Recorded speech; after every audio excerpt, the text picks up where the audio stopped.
Looks like we are hitting the airwaves now. Yep, we're live. Good to go. All right, superb. Today it's Friday. It's March 31st. It's the end of the month. It's the end of the quarter, 2023. Already this year is 25% in the can, in the bag. And what have we seen so far? We've seen Bitcoin price move substantially to the upside. And we've seen FUD after FUD after FUD after FUD from the mainstream media, which at this point, if it isn't obvious that this is just how the world works, then I don't know what to tell you. But this is the way things work, or that is the way the mainstream media works, and the FUD machine doesn't take a day off, just like Bitcoin doesn't take a day off, thankfully. The point I'm really trying to hover or hone in on here is that we have all of these interesting coordinated or seemingly but actually coordinated media PR campaigns against the things that are happening in the crypto space. You have the SEC, Gensler, Vector. You have this who's the CFTC chairman, Vector. You have the EW. I don't even want to say her name. The EW Vector, and then we have a federal government, the Senate and the Congress, what are the three branches? The judicial and the legislative and the executive branch of Yep. of the of the governments, all in a position where it's if you were a gambling person and you were willing to take bets, it would be a safe gamble, probably safer than some of the stocks that Jim Cramer recommends to buy, to place a bet that the people that constitute these different branches of the federal government don't fully understand uh, the new age of digital assets and the new coming age of money, and they will they are their motives and the things that drive them are somewhat beyond our understanding as individuals. But I think at the end of the day, there's the politics is largely driven by money.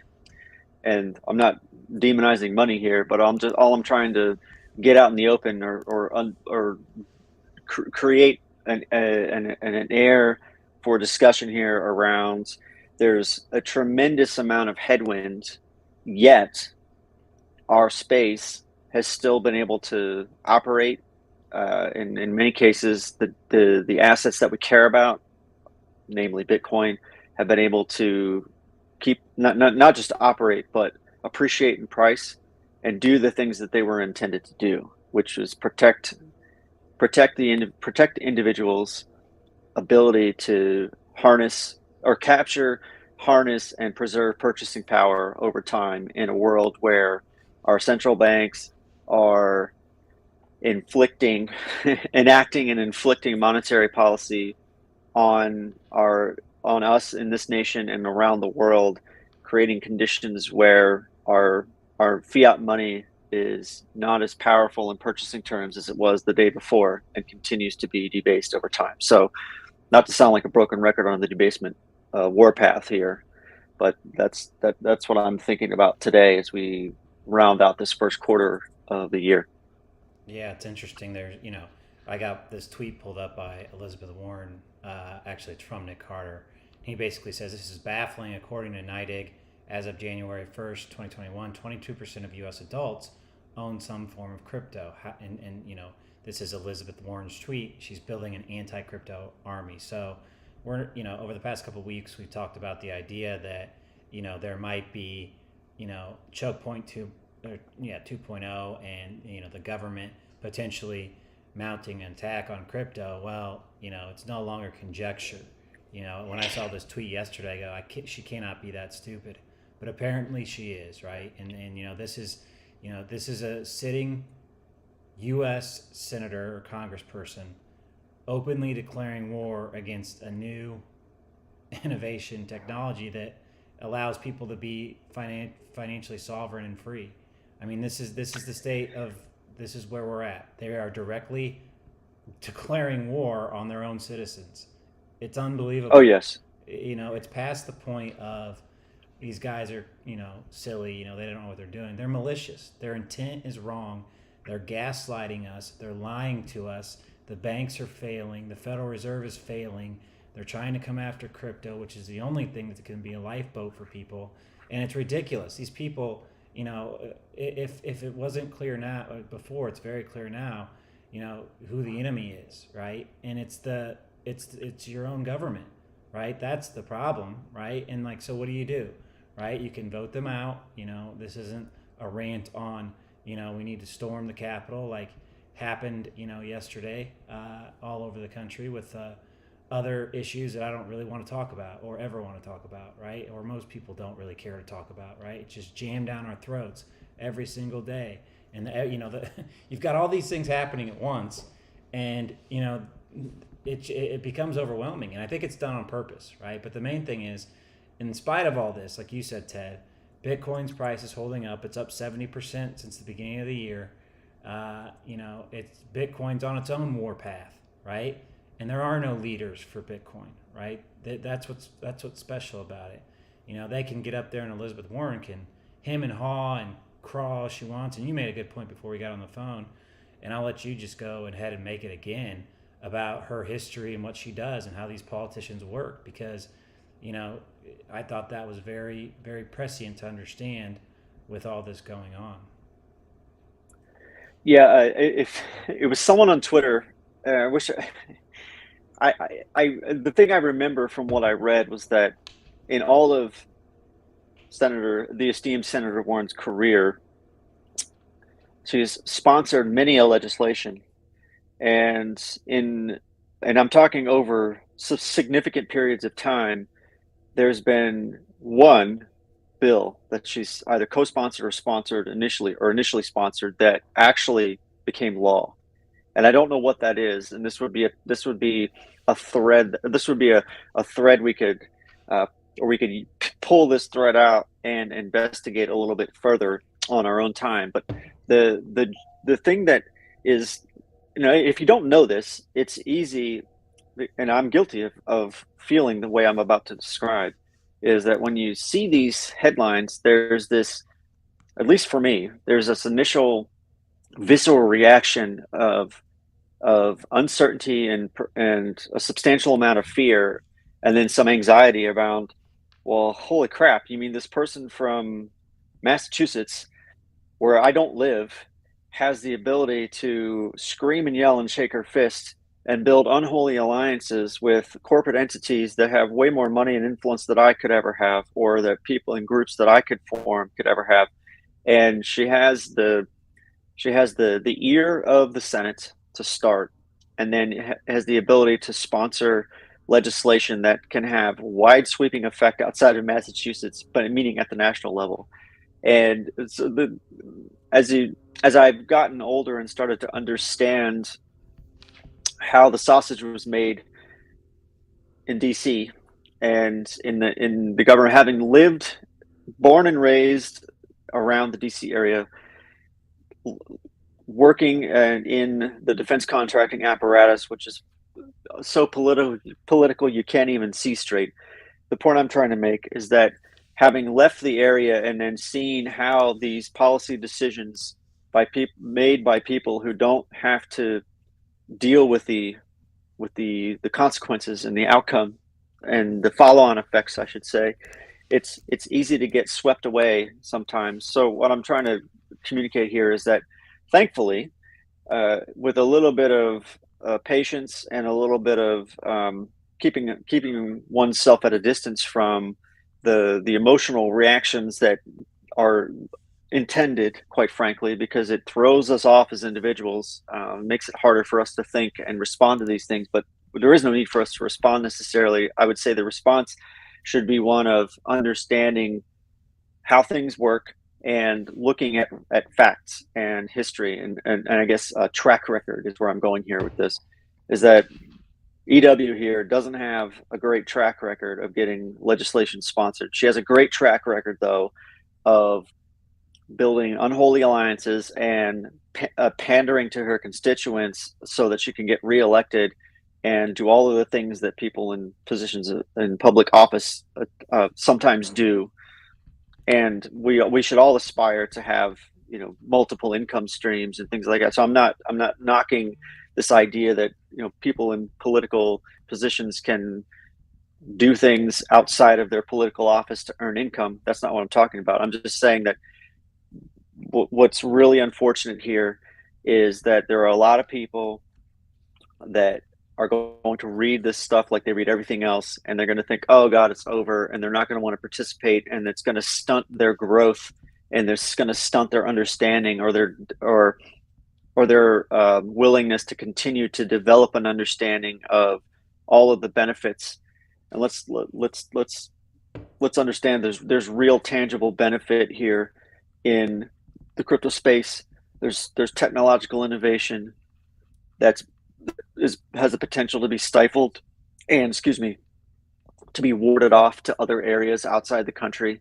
And as the rest of the developing world starts to continue to be developed, and people get this appetite for opportunity, and the appetite for seizing opportunity that wasn't available 10 years ago or 15 years ago or even 5 years ago in some of the developing world, when they start to realize that they have real opportunities before them in their own countries, people are going to start seizing that opportunity, because one of our greatest exports here in the U.S. is our way of life, and this idea that the U.S. is a land of opportunity. But when you've got the government, people, constituents, or people that constitute members of governing bodies like EW in this case, openly creating a quote unquote war on crypto, which is code name for in my opinion, a war on technological innovation, development, individual sovereignty, and let's call it what it really is. In my opinion, is that the big banking lobby are greasing or filling the coffers of people that are willing to take their money to go out and talk about crypto as the enemy reason, but the real threat at the end of the day is to the payments business in the traditional finance system, and the ability for them to have, the ability for the big banking institutions that are they're the middleman in virtually every type of transaction, and there's fee structures that are at risk here. There's revenue. It's bottom line impact to the traditional finance system at the end of the day, and that's what they're fighting us about. No, I think that's well said. I mean, and I think when she says war on crypto, what she means is a war on your ability to move your money without their oversight, right? Like that's what she means. She doesn't know anything about crypto. She doesn't know anything about Solana or Ethereum or smart contracts or NFTs or payment systems, or she doesn't know any of that, right? Like this isn't like a woman who is a learned crypto professional, right? Somebody thought it was a good idea, or they thought they were going to get votes for coming out and saying this, or they, like you said, their lobbyist buddies, But it gets so tiresome in the face of everything else, because it's just like, again, here's another situation where these people she's worth like $70 million, right? She's so out of touch with reality, like, and she wants to get up there and say she's fighting for the people. Like, you're fighting for your lobbyist buddies, you're not fighting for the people. Like none of these politicians are, quite frankly, anymore, right? Like, that's the problem. But I think you do a good job of explaining that. And where I tend to want to like go off the handle in full rage mode, it's good to kind of take a step back and realize, she's not a very effective senator and hasn't been. Isn't she the one that said she was like Native American and wasn't? Like, She she's a did. clown. Like, she's a fucking clown. So I think you're right. It's probably not the best idea to spend too much time on it. I think in spite of all this, like, the good news is we're under full scale attack from these people, and the price of Bitcoin is up 70% this year. So more proof that Bitcoin just doesn't care. Like, it's irrelevant. These people, I don't know what their goal is. They've probably got some system they're going to try to roll out. We know they're not being honest about what's happening in the banking system right now. You know how we know that? Because they're not honest about anything. And after a while, you get tired of being lied to. It's like if you're in a relationship with somebody and they lie to you. When they first start and you first find out, you're like, oh, it's okay. It's like, everybody tells little white lies every once in a while, right?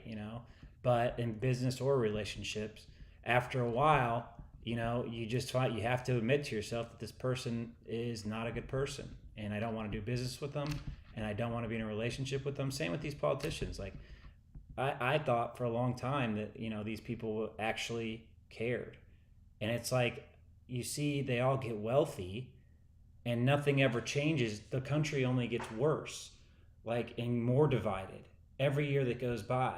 They're completely ineffective at uniting and running this country. What they are very good at is dividing and then ciphering wealth away for themselves. That's what they're really good at, And so, as an individual, I look at this and say, okay, this system sucks. Like, what can I do? Well, the answer is, I can join this system. This is Bitcoin. This is crypto. These are people that are building the future, that recognize the same thing I have, that feel the same way I do about these people, that want to build something that's collectively good for the normal person. And then what do these snakes come out and do? Of course they want to attack it. Come on. Like, we're going after the gravy train. We're trying to make it equal and fair for everybody. That doesn't work for them. They want it all themselves. They've made a fortune, generational wealth, ciphering, being rent-seeking middlemans and stealing from people. These tax dollars that go out. I mean, these people don't ever get audited. They never get questioned about any of this stuff. Like, you send $150 billion to Ukraine, you would think we'd get to know where it went. That's too much to ask, right? We got homeless people all over. We got mental health crises that are destroying this country. We've got fentanyl open air markets running wild. Hundreds of thousands of people are dying. This is an attack on this country, and these people are doing what? What are they doing? They're talking about trans people, and they're talking about a war on crypto. Like, all these people should immediately be removed. Instantly now. Like, they're like, get rid of them. They're not doing their job. Like, or we realize that the government is incapable of doing these things, right? And that we need to scale back the role of government in almost everything, because they've proven themselves to be completely inept at doing most things they say they're supposed to do. And so you can't make them leave, but what you can do is you can say, all right, we're going to opt out of this. We're not going to participate in the system to the ability we can, right? Like, there's not a whole lot you can do outside of, buying some Bitcoin and, just paying attention to it and trying to, you could go live on a off grid, and you can do all that stuff and, not pay your taxes and worry about all that. I don't do that. I don't think Ted. It's not advisable is a good word to say there. That's not. Yeah. But I mean, unfortunately, we're stuck in this situation, and I just, at the end of the day, I mean, this is part of the reason that why I got into Bitcoin, and we knew, right? We knew first they ignore you, then they laugh at you, then they fight you, and so it's funny for how unimportant and minuscule crypto is, how much attention they give it. I gotta say, it's great cover, honestly. If you know of The Art of War by Sun Tzu, if you don't, then you understand that you understand that the way to fight wars is to not fight them at all, is to win before you even begin. If you haven't read The Art of War, I recommend you do so. That's one recommendation I'm willing to make on the record. Well, where I'm going with this is that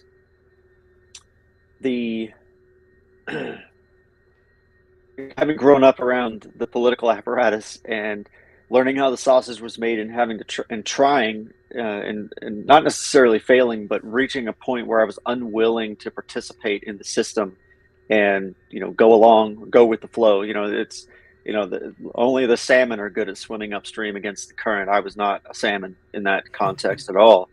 It became all about maintaining the appearance and pandering to what the flavor of the week, flavor of the day, flavor of the minute type of thing was, and playing politics and putting on a show. I mean, it was the saying is that politics is just show business for ugly people, and that's I lived that for more than a decade, trying to work in the system, and the ideas of merit and being judged on output and productivity kind of get thrown out the window, and it's only gotten worse since I left the area. Because anyway, where I was going with this is that what we should really remember, in my opinion, this is just my 2 cents here, 2 sats really, not adjusted for inflation, is that underneath the surface, you gotta remember that the underlying thing here is that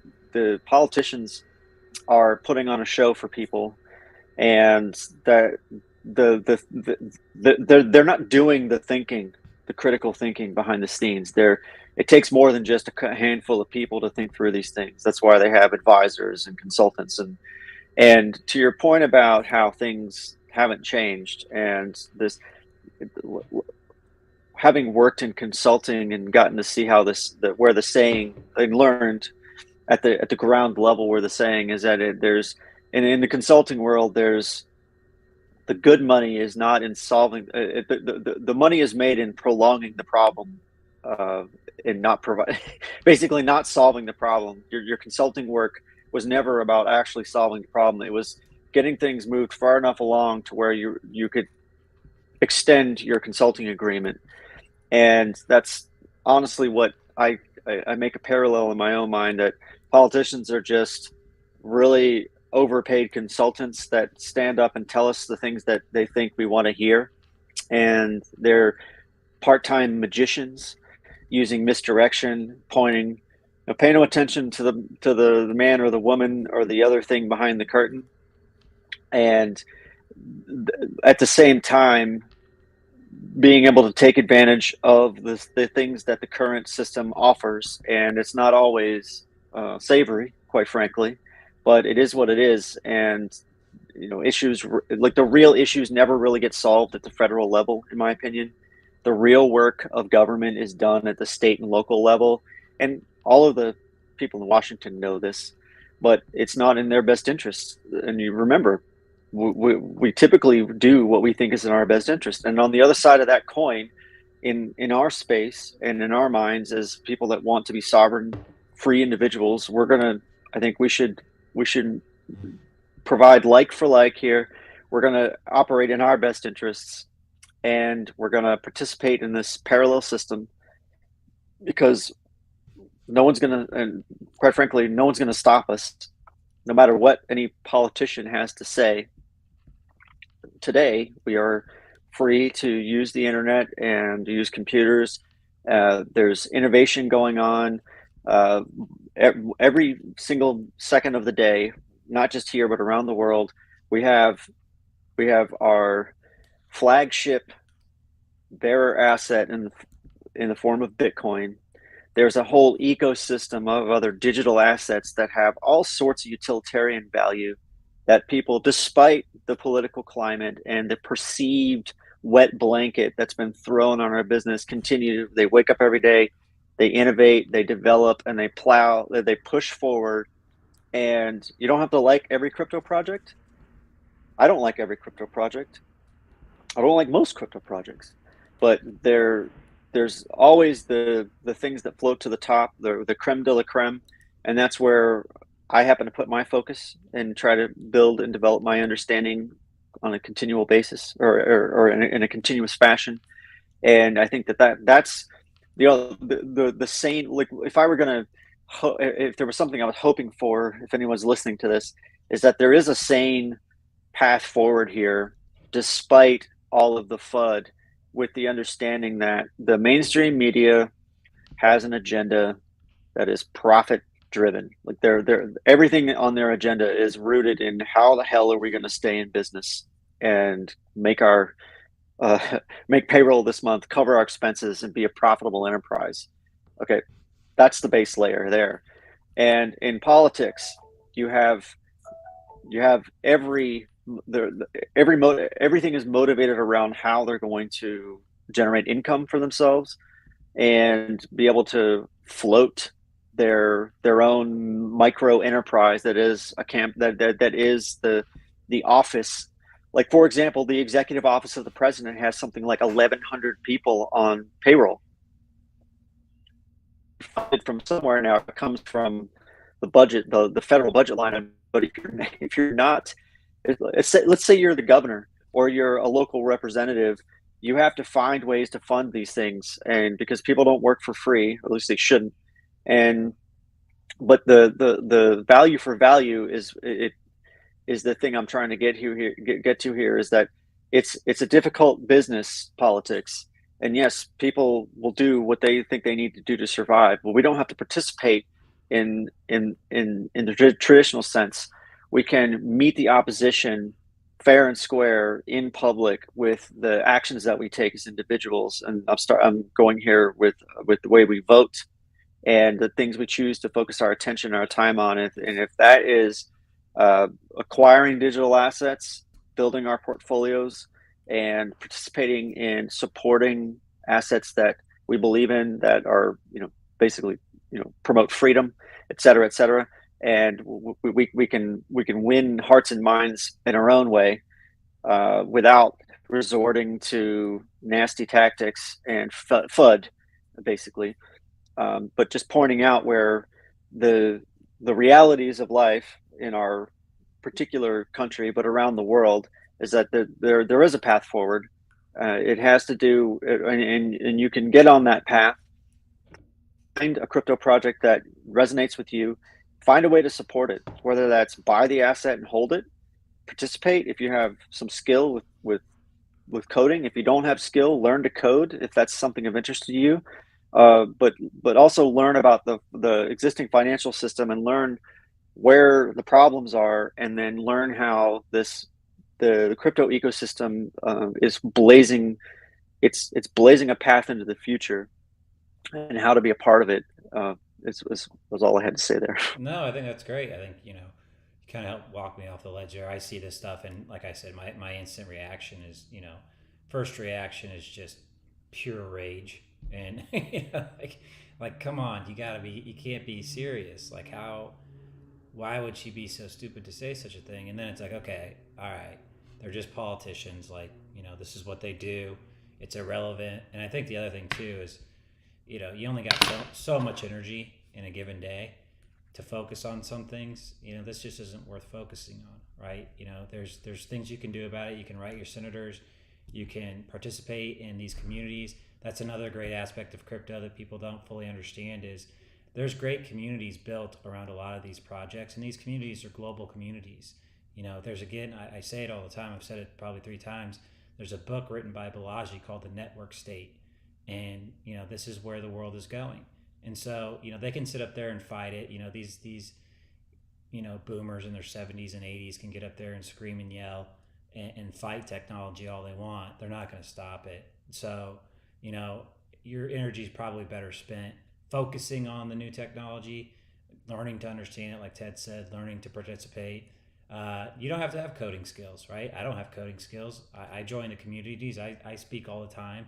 A lot of these projects have governance tokens, right? That you buy the governance token, and then if there's something the community wants to vote on, you vote, you express your opinion that way, and the change is either implemented or not. And Ted, I think that's something that we can talk about too sometime, is the governance features of these crypto projects and how they relate to decisions that are made within the projects, and then we can extrapolate that to how decisions are made in real life, right? And why some of these some of these crypto communities, all these things are experiments, right? But what you're doing in real time is experimenting with different governance protocols, right? And so over time, what we're going to see is which governance protocols work the best for which assets, and we can take that and we can apply that to real life too. So that's what's so frustrating about this, is that, like, you've got real time innovation happening right in front of your eyes, and all they want to do is talk about how bad it is for XYZ, and it's with zero knowledge of what's actually happening. And so I just want to say thank you, Ted, for walking me off the ledge this morning. I woke up cranky. I did not want to talk about Elizabeth Warren, but I think it was important to talk about, that and get your perspective on that, because I think that's the right perspective. She's a failed politician. She's, become extremely wealthy, doing this like a lot of these people have. And, the things she says don't have any meaning. She's just trying to get attention. And so I think I'm done giving her attention. I'm going to Yeah, focus on crypto. yeah, I think that's well said as well. The thing to remember is that if you sat Elizabeth Warren down at a table and asked her to and gave her a smartphone and said, I want you to log into your PayPal account and buy something off of a Shopify store, what would happen?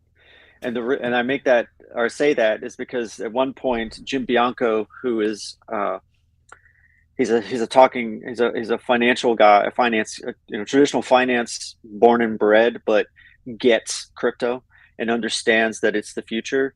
And he's a proponent and an ally in this particular fight. But he said, I remember very vividly him saying back when back in 2018 when the 10-year was hitting 3%, and the perception was that, oh my god, it's over for stocks, everything is done. And here we are again. But point to get into is that he said that what we really should be doing as a nation is sitting Jerome Powell down in front of a computer and asking him to buy something online using a credit card, and that he would fail miserably, that he didn't that his understanding of this facet of the economy, meaning the gig economy, where people are selling products and services, like individuals like you or I are producing, like we have product. It's a digital product, but people are trading. They're using credit cards and other forms of electronic payment systems to buy these products, value for value exchange in real time, 24 hours a day, not just here, but around the world. And that this concept was so far outside of his understanding that if you sat him down in front of a computer and asked him to use a credit card to buy something online, he wouldn't know what to do. And That's a great point. So what we have here is in a last thing I want to say about EW is that if you there's just you got to remember this about anytime someone who doesn't have to work for a living gets up and starts talking about how they have the best interest of the working person in mind, you know that they're full of crap. Because I can promise you, if she had to go out and get a real job, not a real job, I'll say a regular 9 to 5 job, how would she survive? She wouldn't. She wouldn't. She couldn't do, if you cut her spending to what a normal person would have to spend. It's like when they gave, who was it, Pelosi, when they gave people, when they printed, how much money did they print? $6 trillion and gave the American people $1,400. And she came out and said, yeah, they should be able to live for 6 months on that. And it's like, bitch, are you serious? It's 6 months on $1,400? What do you think is going on here? If Nancy Pelosi had to live on she couldn't buy ice cream for 2 weeks up for $1,400. Like, they're so out of touch with reality. It's absurd. Yeah, and then there's two sides to this, though. There's these individuals who are out of touch, but ironically enough, they understand their constituents, so they speak in the way that they understand that their constituents it's going to land. And so there is a relationship here between constituents and the talking head, and I mean, like a magician, like a hypnotist. The talking heads get up in front of their constituents, and it's works both ways. I mean, when DeSantis gets up in front of Floridians, it is him speaking to the constituents in a way that the other side of the aisle doesn't appreciate. Just like on when Pelosi or EW gets up in front of their constituents, it enrages the other side. Anyway, the point I'm trying to get down to here is that out of touch politicians, their only weapon is the language, is the words that they choose and the order in which they choose to put their sentences together with the words that they've selected. So Well, that's yeah, the only, yeah.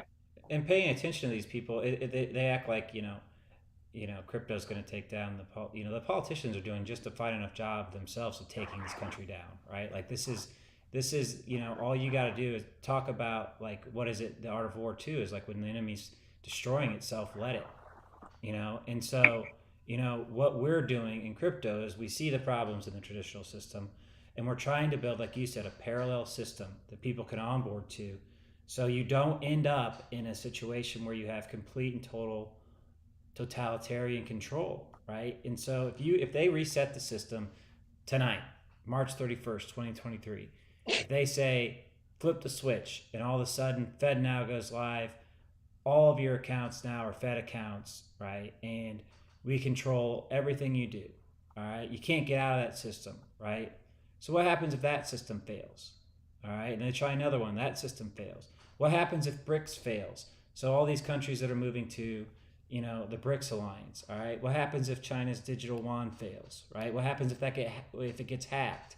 What happens if the FedNow program gets hacked? It will. Somebody will do it. It'll be a high prize.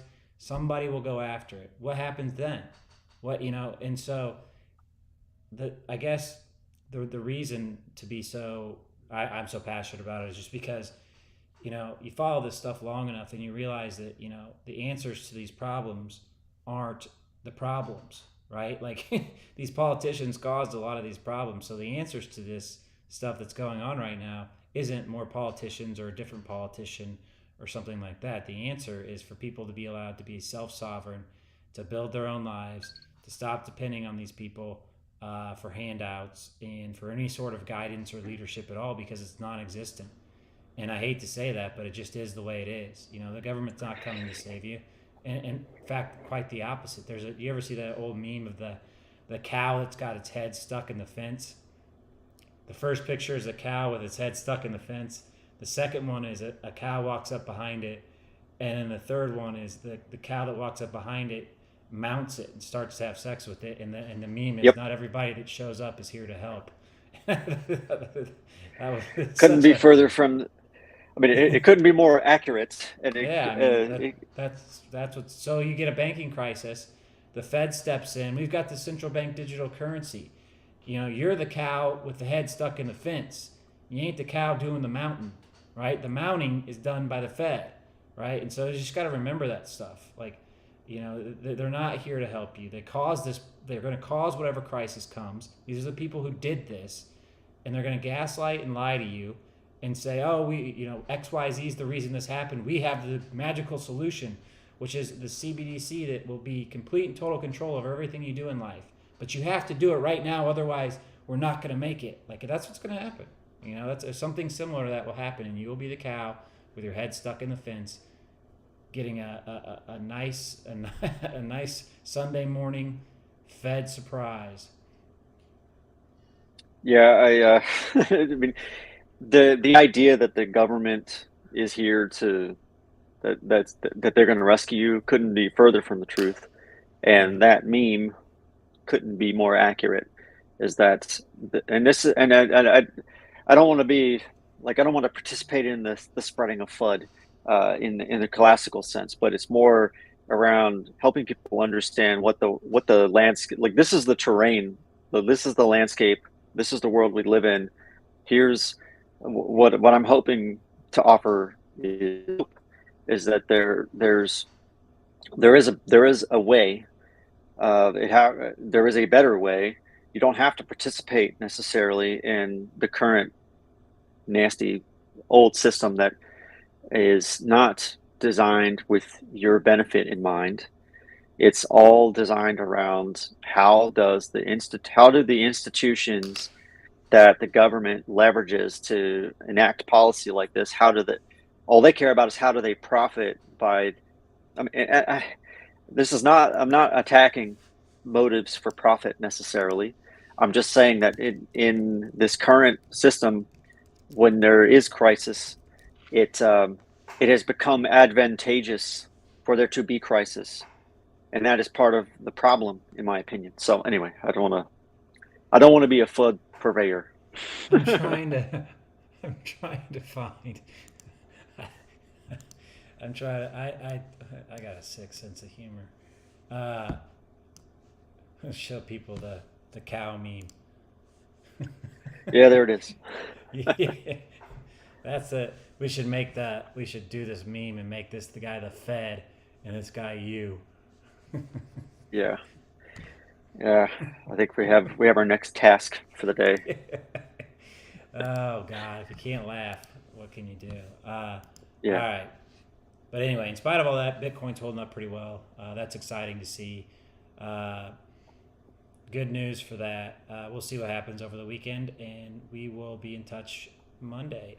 As always, just our opinions. I don't have any inside knowledge on government or banking or any of these stuff. This is just my opinions when I say stuff. That's all that is. So don't, not financial advice, not political advice, not legal advice, not marriage advice, not any sort of advice. So Ted's the same way. And